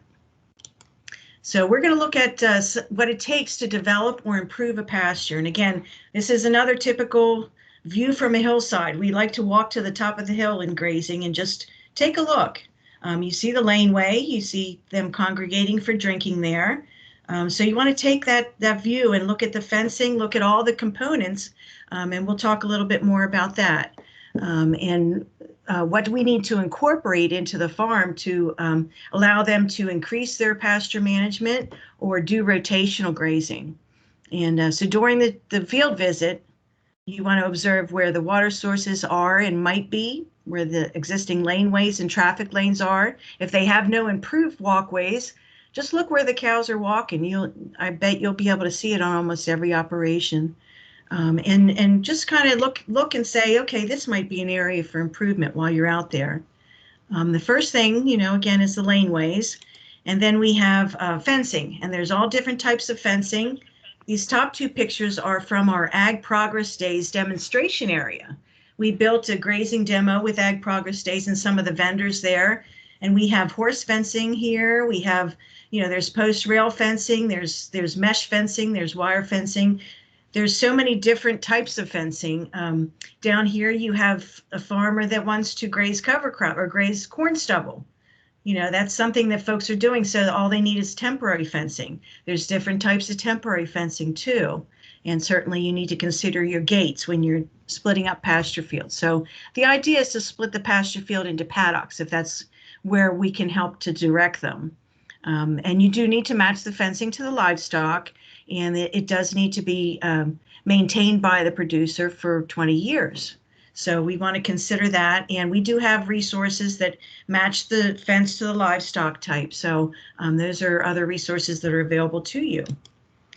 We also need watering, and if folks from the West probably know JB, Tom Ulrich is a member of the Pennsylvania Grazing Lands Coalition, a longtime grazing operation, and he also works for the Conservation District. So he went, you know, you can see his laneways there, and he went with a concrete And I just love this picture of the cows drinking. And you can see that's quality, water quality. That's quality and quantity and distribution of water. You want to be able to see that it's good water, because the things that the animal needs are the same as we need: water, shelter, and food. So that's what we're looking at providing. You could have just a trough with an overground hose to provide that water and move it. If you have a system that you want to move more often, you could stabilize it with posts and have something at the top of a hill and, improve that area, or not. If you can manage it so that it doesn't get, there's no caution of soil or water erosion. Here we have nice, if you're going to manage the vegetation below that area that maybe gets mucked up a bit, then that vegetation is receiving it before it would ever get to the stream. So, there's different ways to do it. And we want to just talk to the producer about what their goals are, but also what makes sense as well.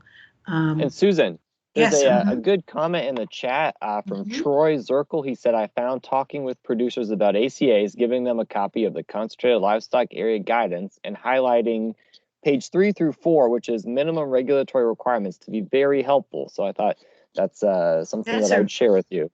That's a really great tip, and I'm glad to hear somebody's using it, because it was done in 2011 and it was used extensively, but we only updated Exhibit 5 since then. So maybe we'll look at updating that if people feel that's useful. But I feel the same way. Thanks, Troy. Was that Troy? Sorry. Yep, it was Troy. Okay, great. So again, you want to match the watering system to both the producer and the livestock needs. Again, and I think I go over it a little bit in the animal presentation after this, but different livestock, different watering needs.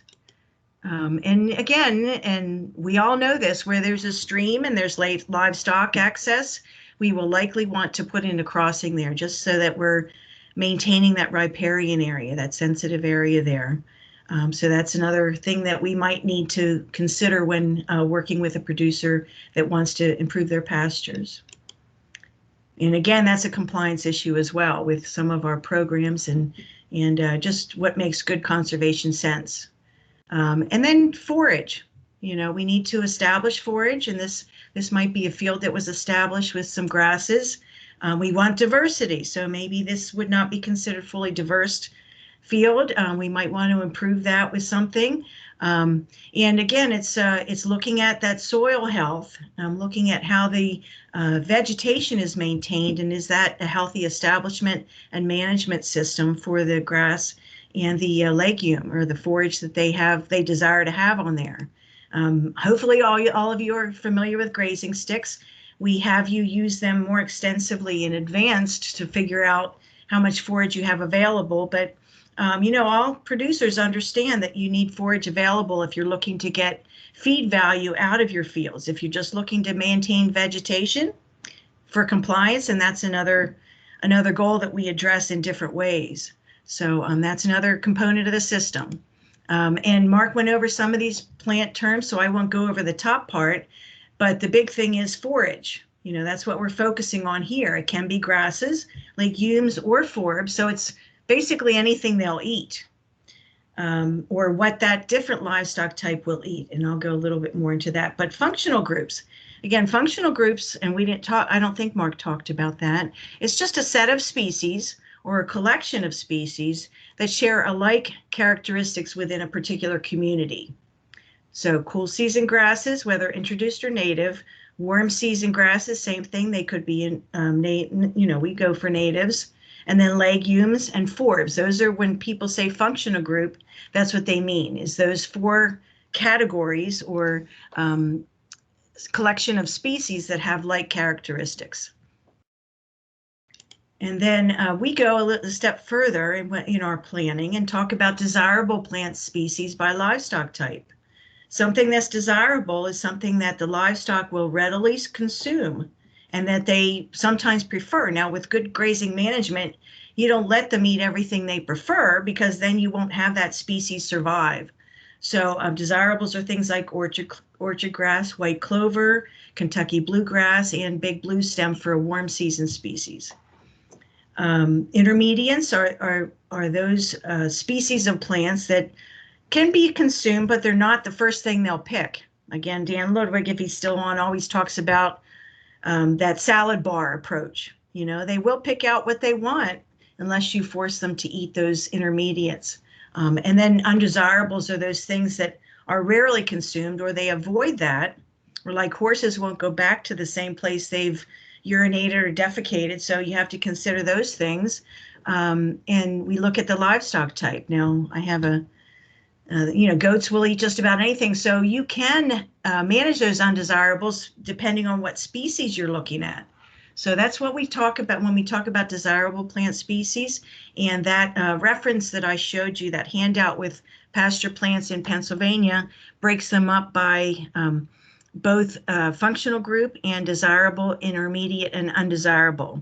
And when Yuri spoke, I'm glad Yuri spoke about ESDs and pasture states. That's where we want to connect the soils and the conditions to the vegetation. So we're excited about developing that as another tool you can use in the field, but we're not quite there.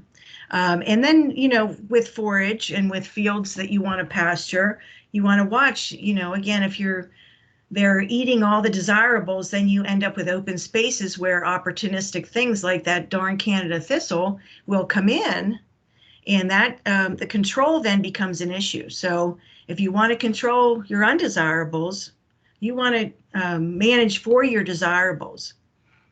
So you're controlling undesirables and the weeds, which are only the things that you don't want there. And then rotation. So good pasture management is important to us, not only for compliance, but for forage value.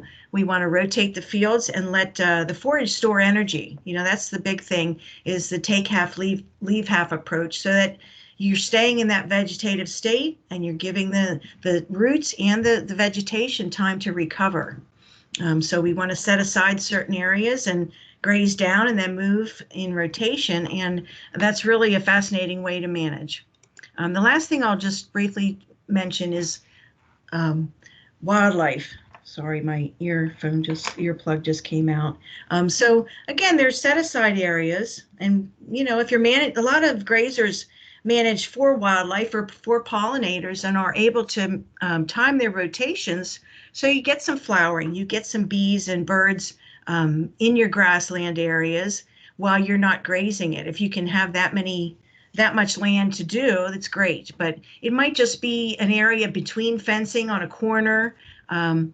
Just think about that and maybe talk with that producer about areas that they can support wildlife as well.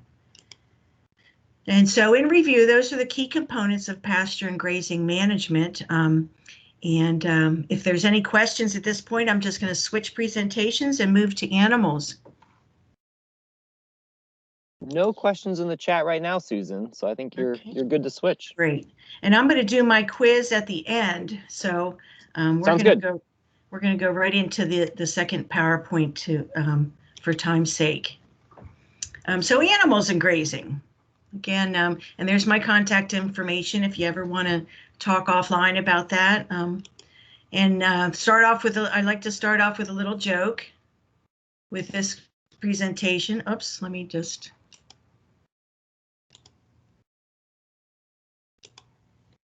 It's not advancing. If you hover over that PowerPoint, I thought I saw some arrows in the bottom left corner, Susan. Oh, there we go. So does everyone know? Oh, and I can't remember his name right now. Oh, gosh. Jeff Foxworthy. You might be a redneck if. Now, we're not getting in the gutter right now, but I forget who I think Jana Malott might have started this. You might be a grazer if. And I hope it advances. Okay. You prefer to be called frugal instead of cheap. The area in the fence actually has topsoil and plants growing on it. The green area is greater in size than the brown area. Your neighbor is called to let you know your cows are out in the field.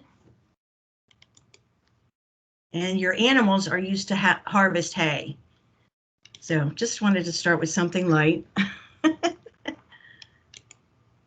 All right, for some reason, I'm not getting my notes, but I'll just go this way. Okay, so starting off with the animal types, purpose, and behavior. And grazing management is impacted by your animal behavior, of course, and then differences in anatomy and their nutritional requirements. Remember, I talked about food, water, and shelter being needs of every species, including us. So foraging animal types are ruminants or non-ruminants.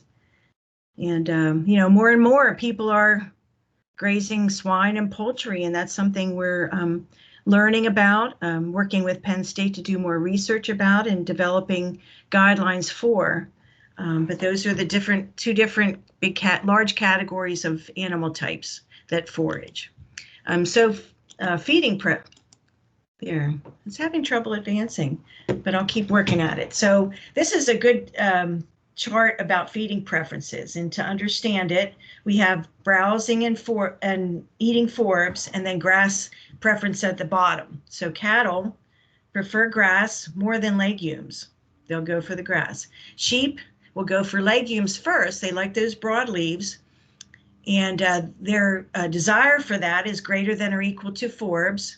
And they'll basically eat anything, but we'll talk about their behavior in just a minute. And then goats.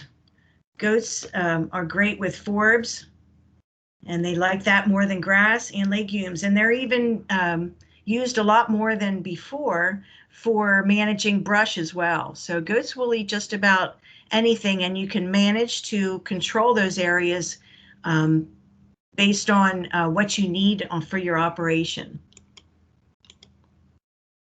Okay, it's not advancing real quick. Okay, I don't know. no, it's okay. I just okay. Have to click twice. It looks like. Sure. I just have to keep my eye on two screens. You can see me going back and forth. So cattle, we're going to talk about them first. You notice the tongue. They only have lower teeth in the front, and they have a tough dental pad. They use their tongue, and when we're in person, we do kind of a sweeping motion with our hand, because the tongue just grasps the forage and can get really close to the ground. And it doesn't get as close to the ground as other species, but it can only get what its tongue can gather. And it prefers 6 to 10, cattle prefer 6 to 10 inches tall, and that's when they're happiest, and their intake is less when the grass height or density is decreased. That's kind of an obvious point, but you can see in this pasture we have a lot of legume, and that sometimes is a concern with different cattle species. And if it's a milking cow, you know, you don't want to have too much legume. We kind of say that 70-30 split grass to legume is the most healthy for animal types. And then horses, you know, most people know horses have those teeth upper and lower, and they can get really close to the ground. They can also be very hard on the pasture because of their hoof and their horseshoe, and they'll spot graze. Again, they're the ones that don't come back sometimes to an area that's been defecated or urinated upon unless you have good rotation management, and those areas are hard to tell when they come back to that. You know, if you can make it 30 to 45 days, they come back to that field, and they won't even know that, because you have good soil health and you have good nutrient absorption. Let's see. And then sheep. They have a thin cleft lip. They still have the good teeth that can get really close to the ground, and they use their tongue in the same manner as cattle. And of course, there's different breeds that have different behaviors. Goats, again, they'll eat individual leaves off plants. They do have thin lips, but they'll also like to browse above their heads sometimes. So this just kind of demonstrates that mouth structure and how each of the animal types are a little bit different based on their skeletal structure. Okay, and again, the cow has the different teeth. The horse have really good upper teeth, and they match upper and lower, so they'll do damage to a pasture. Okay, there we go. So grazing height, we want to make sure we're managing for grazing height as well from soil service. And this just demonstrates kind of a lower to higher based on animal type. Horses like low, they like to put their heads down. Sheep are a little bit higher. Cattle they like higher. Like I said, that 6 to 10 is the sweet spot, and goats will go above their head. So that was just a real quick chart about that. Multi-species grazing, I'll just mention that briefly. It can often be a really good thing. A lot of people are following cattle with sheep, or to break up that parasite cycle as well. Poultry are run through the field sometimes to pick at insects, and animals do tend to graze farther away from their own dung and urine spots. So you want to think about that when you're walking the pasture and looking for, again, I love looking for dung areas because you can see the breakdown of the dung as well. Dung beetles are fascinating. There's been some research done on that. But if you see a lot of holes in the manure pile, you know that there's pretty good soil health too. That can be an indicator. Again, less labor. There can be less labor if you're moving groups behind each other. It kind of makes sense in terms of the rotation sometimes. So there's a lot to think about when you're managing or talking to your producer about their animal groups and how they like to move them, and maybe developing recommendations is a little bit trickier when you have multiple species and groups. We also want to consider the other nutrient needs. Okay, so we all need proteins, carbs, vitamins, and fiber, right? The proteins required by the rumen for microorganisms to digest fiber, or to digest the forage. Carbs are a source of energy.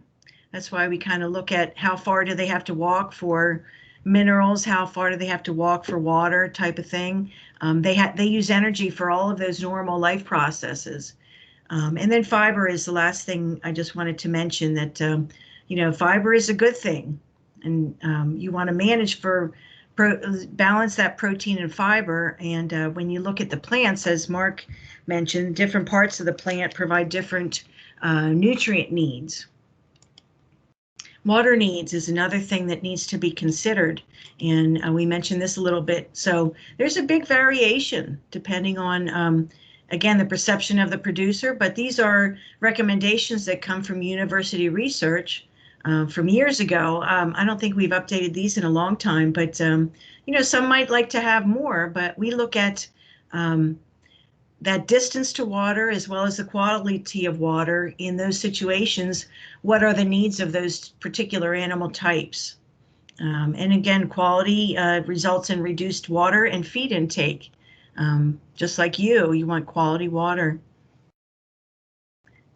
And I don't know if so distance to water, based on this research, we look at 600 to 800 feet being kind of that barometer of how far they have to walk for water, and anything more than that might be a little bit of an issue in terms of energy usage of the animal. So those are the things we just have to consider, all of these different aspects of the grazing system. Grazing period, moving animals frequently to fresh pasture, of course, it can result in up to a 20% increase in intake, in forage intake, which is a great thing. So we talk about more of that grazing period and stocking rate in advanced boot camp. So this is just kind of brushing the surface. And then fencing, again, match the type of fencing. Do they want exterior? Do they already have it? Are they looking at interior fencing, and the type of animal? We want to really look at that and match the type. We have charts in the standard for that, which we don't necessarily go over here. And then again, that last thing was wildlife habitat. So in addition to considering the animal type, we want to look for areas that we can support wildlife. It's becoming more and more of an issue because we're, depleting land resources, and we really are interested in pollinator support. So it's important. And nesting season is another one. If you have a good grazing system, you can support that nesting season of, say, April 15th to June 15th. At the same time, you're providing forage. If you just plan your rotation so that the grass is high in certain areas that benefit wildlife. So the summary for this is pay attention to animal behavior. Oop, it didn't go again.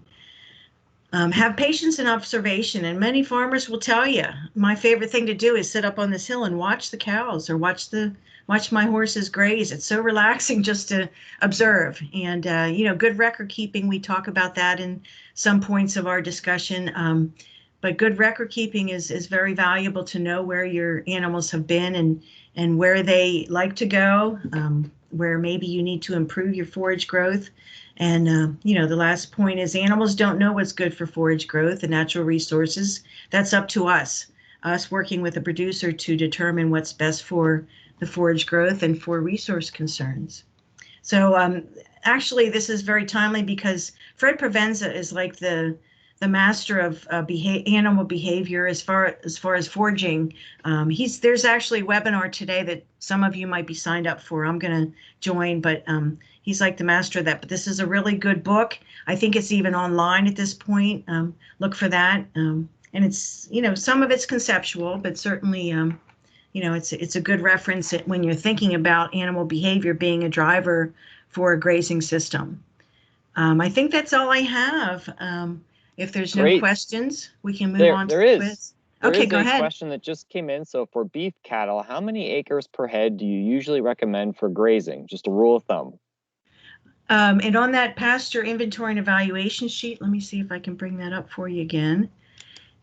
And again, a lot of what we do, because historically, cattle was big. We're getting into more animal species now, but typically PA pasture capacity here in that rule of thumb box, 1 animal unit per 2 acres. I know that's a hard thing for us to get, but 2 acres per animal unit, which is what, is that 1,300 pounds now? I forget. That's why we updated that Exhibit 5, because the state updated animal weights chart. So that's our barometer in our standard for animal types. And again, we don't go into what animal type, but a lot of this stuff is based on cattle because that was the predominant research done at the time. And it also gives a couple other hints here. 30 pounds of dry matter are required for every 1,000 pounds of livestock. That's a good hint. And then approximately 250 pounds of dry matter are available in every acre inch of forage. And we talk a little bit more about that in advanced. And we actually have you go out and figure that out in the field when we go out. So remind me when we do our field exercises, we can talk more about that and maybe do a couple measurements when we're out there in August. And hopefully. A couple things came in, Susan. So 1 animal unit is equal to 1,000 pounds. That's the animal unit is equal to 1,000 pounds, and that's correct. And then do you mind sharing the webinar information that you mentioned? Is that something you had to sign up for ahead of time, or is that something people can join now? I just signed up last night. Okay. I can, let me see if I'll post in the chat, unless we're done now. Let me look that up and I can post it if you can wait. Maybe I'll do that while you're doing the quiz. How's that? Yeah, let's do the quiz now while you're doing that. And I'll stop sharing. Let me just do that. Yep, I'll share my screen. And do you care what questions we do or what the order is, Susan? No, don't worry about it because it's at the end. No problem. Thank you. Yeah, sure. Well, here's our first question, and everybody should be able to see that now. Grass species that grow best during cool, moist periods of the year. They commonly have temperature optimums of 60 to 70 degrees Fahrenheit, and there are several options to choose. And I'm going to copy that and put that in the chat.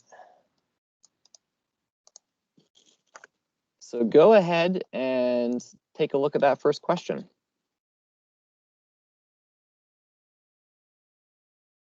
And then Susan, I'll let you, once we get some answers, I'll let you elaborate or whatever you want to say.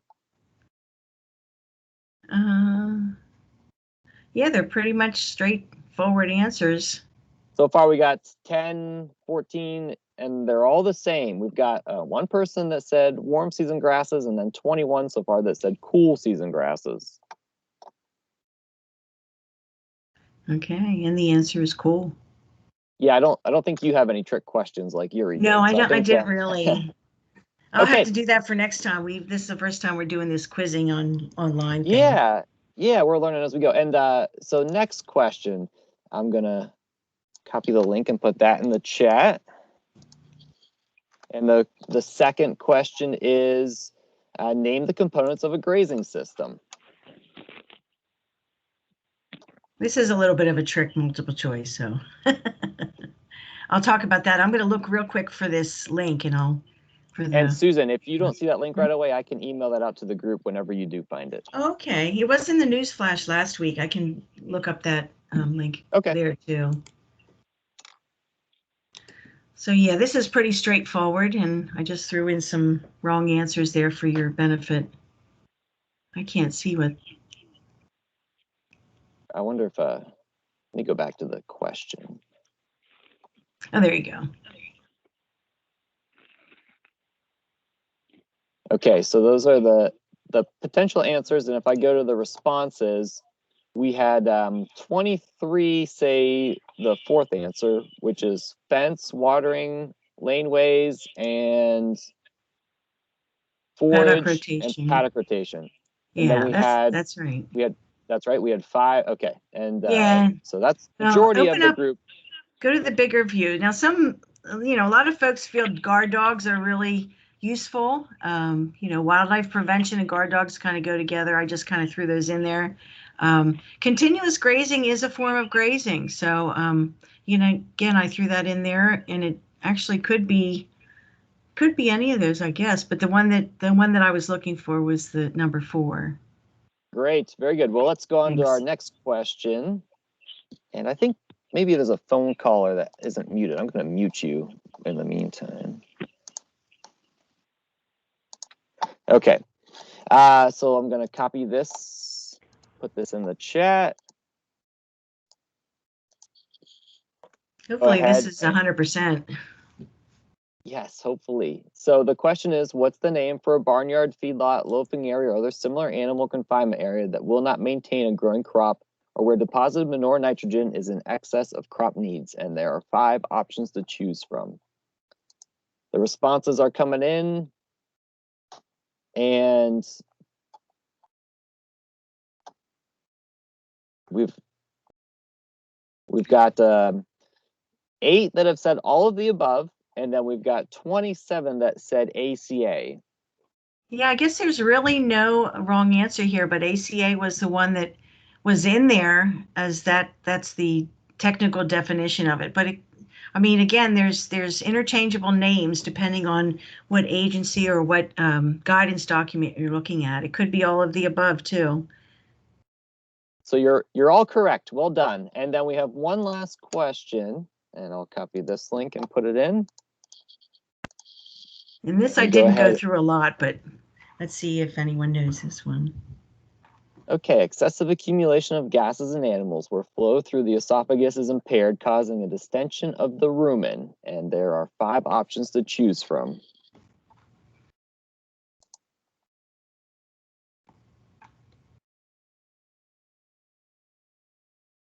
Answers are coming in.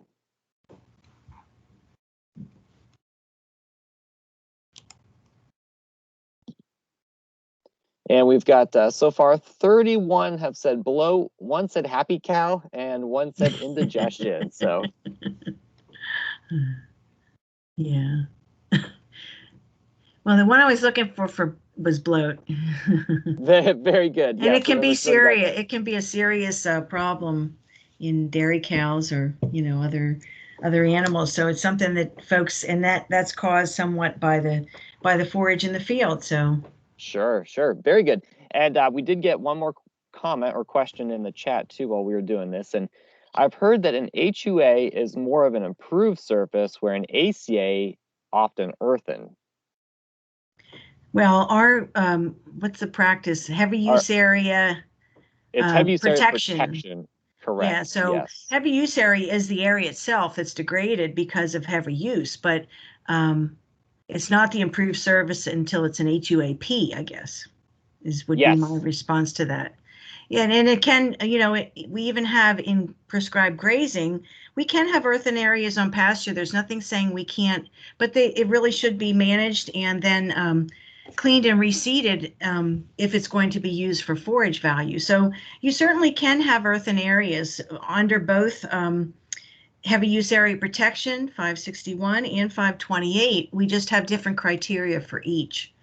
The idea is, just to identify those areas, address them, and if the producer is interested, improve them so you don't have mud. So thanks for that comment though, Ryan.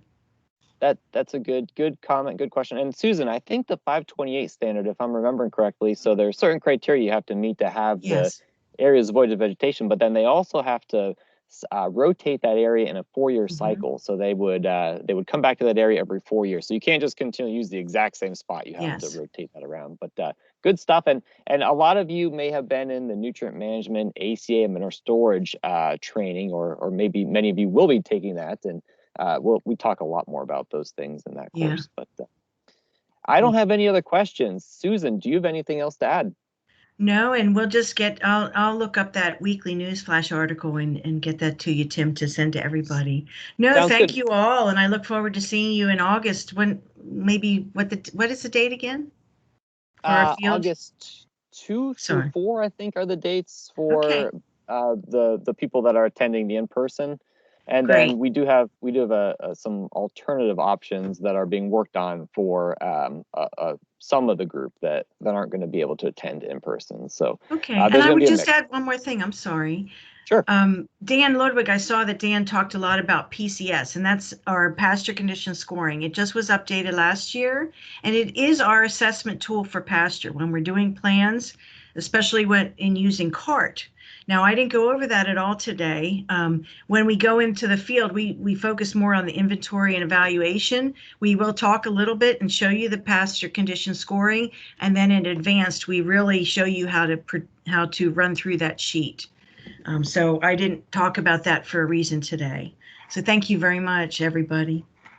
Very good. Hey, thanks so much, Susan. That was excellent. I know I appreciated your talk, and all the presenters. Big thanks to anybody else still on the line, Mark and Yuri and Pete and Dan, and also big thanks to the participants. We had great participation with the questions and good comments in the chat. And I apologize about Teams crashing at one point this morning, but everybody just took that in stride. And so big thanks to you there. With that, we will conclude our meeting. You've got some time before lunch, so you can get a couple things done maybe. We will start at 8 o'clock. I will get the meeting up and running early though, so if you want to log in early tomorrow morning, but by 8 o'clock would be great. And then I will email out the link for the webinar that Susan mentioned. I'll get that out to you sometime before this afternoon. So thank you all. Have a good afternoon, and we'll chat tomorrow.